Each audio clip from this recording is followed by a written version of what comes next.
honestly kind of crazy how we're already talking about the iPhone 17 models and the 16 hasn't even came out yet.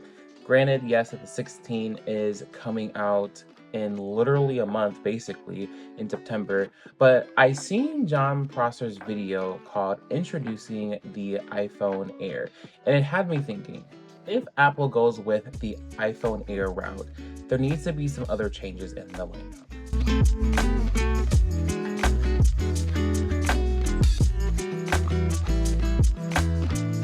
So it's rumored that Apple is supposed to drop the iPhone Plus model for the 17 and replace it with the Air. Now, fundamentally, if you haven't seen his video, go watch it so it will make more sense.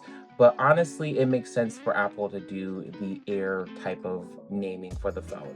I mean, when I heard Plus, when they announced it for the 14 Plus, it made sense, but it still didn't feel right in place. And so basically, I feel like if they're going to be dropping the Air name, there's also another name they should be dropping as well. And that's the iPhone SE. SE has kind of felt kind of lackluster. It's never really felt like a special edition model.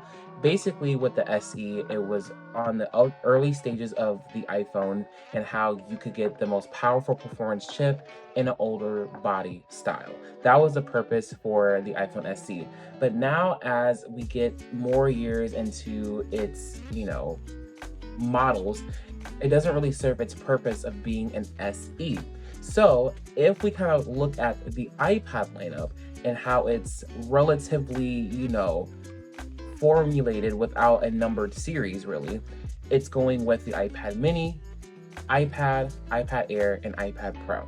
And so with that, if we look to the iPhone, if the 17 models go ahead and drop the number and just go ahead with the name, we can get the iPhone mini, the iPhone Air, and then the iPhone Pro and Pro Max.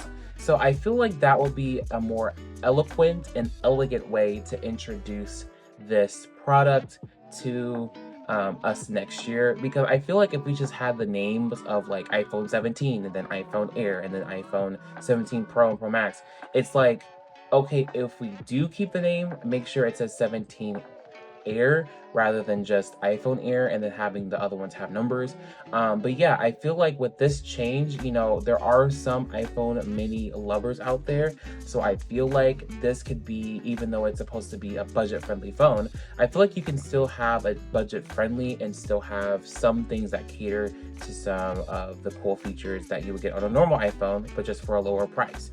And with that being said, I feel like this would be a more strategic way to introduce an Air model iPhone rather than having a Plus or the rumored name Slim.